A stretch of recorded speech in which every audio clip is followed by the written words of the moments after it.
From Funny and Farsi by Firoozeh Dumas. When I was 7, my parents, my 14-year-old brother Farshid and I moved from Abadan, Iran to Whittier, California. Farid, the older of my two brothers, had been sent to Philadelphia the year before to attend high school. Like most Iranian youths, he had always dreamed of attending college abroad and, despite my mother's tears, had left us to live with my uncle and his American wife. I too had been sad at Farid's departure, but my sorrow soon faded, not coincidentally, with the receipt of a package from him. Suddenly, having my brother on a different continent seemed like a small price to pay for owning a Barbie complete with a carrying case and 4 outfits, including the rain gear and mini umbrella. Our move to Whittier was temporary. My father, Kazem, an engineer with the National Iranian Oil Company, had been assigned to consult for an American firm for about 2 years. Having spent several years in Texas and California as a graduate student, my father often spoke about America with the eloquence and wonder normally reserved for a first love. To him, America was a place where anyone, no matter how humble his background, could become an important person. It was a kind and orderly nation, full of clean bathrooms, a land where traffic laws were obeyed and where whales jumped through hoops. It was the promised land. For me, it was where I could buy more outfits for Barbie. We arrived in Whittier shortly after the start of 2nd grade. My father enrolled me in Leffingwell Elementary School. To facilitate my adjustment, the principal arranged for us to meet my new teacher, Mrs. Sandberg, a few days before I started school. Since my mother and I did not speak English, the meeting consisted of a dialogue between my father and Mrs. Sandberg. My father carefully explained that I had attended a prestigious kindergarten where all the children were taught English. Eager to impress Mrs. Sandberg, he asked me to demonstrate my knowledge of the English language. I stood up straight and proudly recited all that I knew. White, yellow, orange, red, purple, blue, green. The following Monday, my father drove my mother and me to school. He had decided that it would be a good idea for my mother to attend school with me for a few weeks. I could not understand why 2 people not speaking English would be better than 1, but I was 7, and my opinion didn't matter much. Until my first day at Leffingwell Elementary School, I had never thought of my mother as an embarrassment, but the sight of all the kids in the school staring at us before the bell rang was enough to make me pretend I didn't know her. The bell finally rang, and Mrs. Sandberg came and escorted us to class. Fortunately, she had figured out that we were precisely the kind of people who would need help finding the right classroom. My mother and I sat in the back while all the children took their assigned seats. Everyone continued to stare at us. Mrs. Sandberg wrote my name on the board. Firoozeh. Under my name, she wrote IRAN. She then pulled down a map of the world and said something to my mom. My mom looked at me and asked me what she had said. I told her that the teachers probably wanted her to find Iran on the map. The problem was that my mother, like most women of her generation, had been only briefly educated. In her era, a girl's sole purpose in life was to find a husband.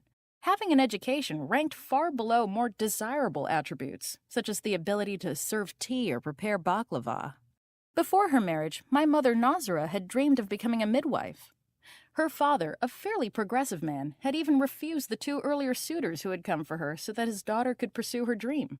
My mother planned to obtain her diploma, then go to Tabriz to learn midwifery from a teacher whom my grandfather knew. Sadly, the teacher died unexpectedly, and my mother's dreams had to be buried as well. Bachelor number 3 was my father. Like the other suitors, he had never spoken to my mother, but one of his cousins knew someone who knew my mother's sister, so that was enough. More important, my mother fit my father's physical requirements for a wife. Like most Iranians, my father preferred a fair-skinned woman with straight, light-colored hair. Having spent a year in America as a Fulbright scholar, he had returned with a photo of a woman he found attractive and asked his older sister, Sediga, to find someone who resembled her. Sediga had asked around, and that is how, at age 17, my mother officially gave up her dreams, married my father, and had a child by the end of the year. As the students continued staring at us, Mrs. Sandberg gestured to my mother to come up to the board. My mother reluctantly obeyed. I cringed. Mrs. Sandberg, using a combination of hand gestures, started pointing to the map and saying, Iran? Iran? Iran? Clearly, Mrs. Sandberg had planned on incorporating us into the day's lesson. I only wish she had told us that earlier so we could have stayed home. After a few awkward attempts by my mother to find Iran on the map, Mrs. Sandberg finally understood that it wasn't my mother's lack of English that was causing a problem, but rather her lack of world geography. Smiling graciously, she pointed my mother back to her seat. Mrs. Sandberg then showed everyone, including my mother and me, where Iran was on the map. My mother nodded her head, acting as if she had known the location all along but had preferred to keep it a secret. Now all the students stared at us, not just because I had come to school with my mother, not because we couldn't speak their language, but because we were stupid. I was especially mad at my mother because she had negated the positive impression I had made previously by reciting the color wheel. I decided that starting the next day, she would have to stay home. The bell finally rang, and it was time for us to leave. Lovingwell Elementary was just a few blocks from our house, and my father, grossly underestimating our ability to get lost, had assumed that my mother and I would be able to find our way home.